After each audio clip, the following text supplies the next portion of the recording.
या विशेष सखोल चर्चेत आज आपण जागतिक अर्थशास्त्रातील एका अत्यंत महत्त्वाच्या घडामोडीचं विश्लेषण करणार आहोत. आजचा आपला उद्देश आहे पीपल्स बँक ऑफ चायनाची अलीकडची सोन्याची खरेदी आणि त्यामागची त्यांची नेमकी रणनीती समजून घेणं. ठीक आहे, आपण हे जरा उलगडून बघूया. नक्कीच.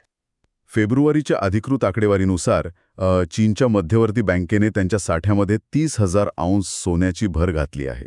हो, 30,000 औंस. वरवर पाहता हा कदाचित एक नेहमीचा आर्थिक व्यवहार वाटू शकतो, पण इथेच खरी रंजक गोष्ट समोर येते. बरोबर.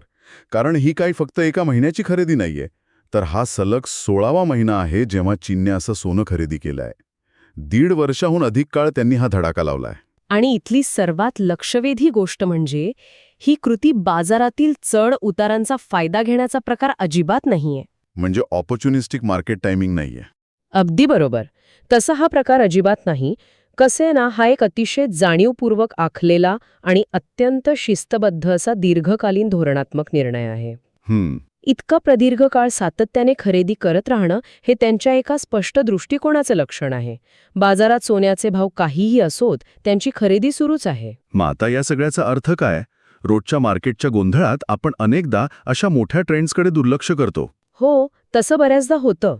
पण जर आपण याचा व्यापक दृष्टिकोनातून विचार केला तर ही सलग 16 महिन्यांची खरेदी परकीय चलन व्यवस्थापनाचा भाग वाटते का? हो, मी तर म्हणेन की हा परकीय चलन व्यवस्थापनाचा एक अत्यंत महत्त्वाचा भाग आहे. जर आपण याला मोठ्या चित्राशी जोडलं तर कोणत्याही देशाच्या मध्यवर्ती बँकेला आपला रिझर्व्ह सुरक्षित ठेवायचा असतो. नक्कीच. आणि पारंपरिक चलनांमध्ये, विशेषतः डॉलरसारख्या चलनांमध्ये काही प्रमाणात जोखीम असतेच, पण प्रत्यक्ष सोन्याच्या बाबतीत तसं नसतं. म्हणजे ते स्वतःच्या रिझर्व्हमध्ये डायव्हर्सिफिकेशन आणतायत. अगदी.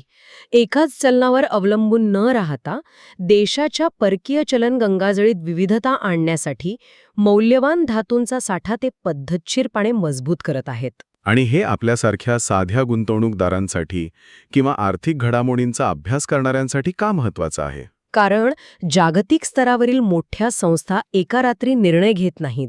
त्यामागे किती पद्धतशीर आणि स्थिर आर्थिक धोरण असतं याचं हे एक उत्तम उदाहरण आहे. बरोबर. माहितीच्या अतिरेकापासून वाचून आपल्याला केवळ महत्त्वाच्या धोरणात्मक प्रक्रियेवर लक्ष केंद्रित करायला यामुळे मदत होते. होय. म्हणजे फेब्रुवारीत खरेदी केलेला तो 30,000 औंसचा आकडा हा त्यांच्या याच मोठ्या प्लॅनचा एक छोटासा टप्पा आहे. आपण जर या संपूर्ण चर्चेचा निष्कर्ष काढायचा झाला तर हे स्पष्ट होतं की चीनच्या मध्यवर्ती बँकेने सलग 16 महिने केलेली ही खरेदी निव्वळ संपत्ती गोळा करण्याची कृती नाहीये.